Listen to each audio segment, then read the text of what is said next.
Merci, Monsieur Benalla. Madame Esther Benbassa. Merci, Monsieur le Président. Monsieur Benalla, j'ai regardé un article de 2016 paru dans le Nouvel Observateur où vous posez avec votre arme. Bon, vous pourrez consulter. Vous avez là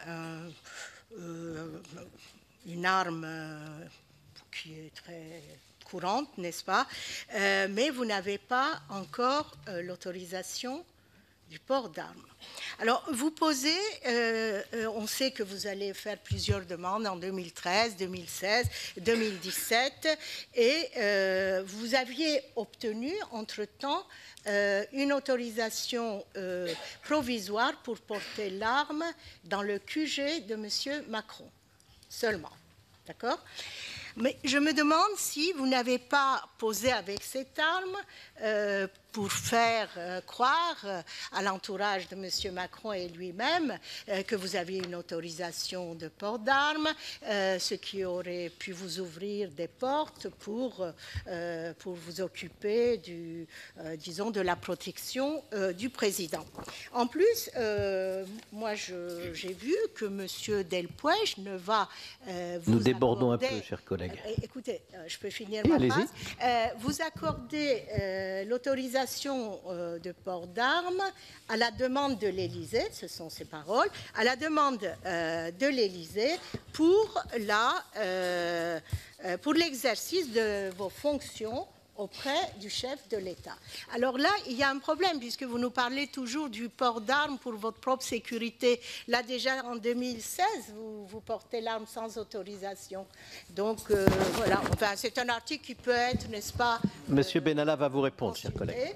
Et deuxièmement, je voudrais savoir, je vais finir avec ça, comment se fait-il que lors des auditions, les syndicats de police que nous avons auditionnés aient parlé du fait que vous les terrorisiez?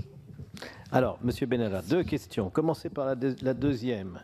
Est-ce que vous terrorisiez les policiers? La première aussi, monsieur. Oui, bien sûr. Alors, je commence par la deuxième ou par la première? Par la deuxième.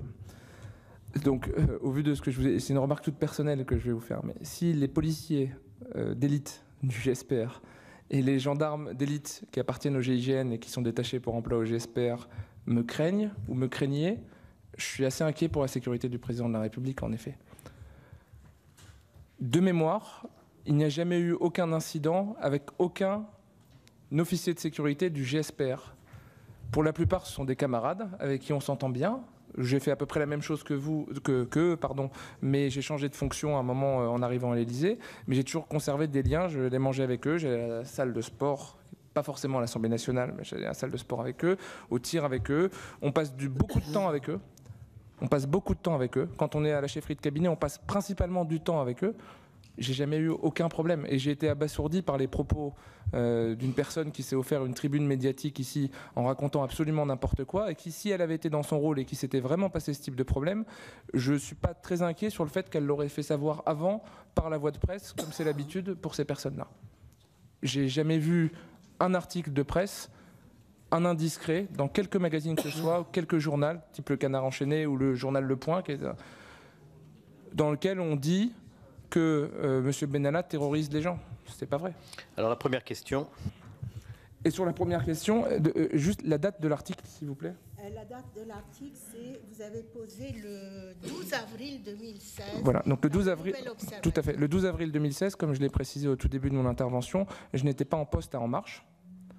J'étais à l'Office européen des brevets et la plaque qui est autour de mon cou, même si j'ai le visage plus ou moins camouflé, c'est une plaque de l'Office européen des brevets. C'est une photo qui est prise ailleurs et qui n'est pas soumise à une autorisation de port d'armes et je n'étais pas en marche à ce moment-là. Bien, je vous remercie. À l'étranger, en Allemagne, avec des autorisations particulières, quand vous travaillez pour une organisation internationale, oui. Maintenant, Madame Agnès Canaillet.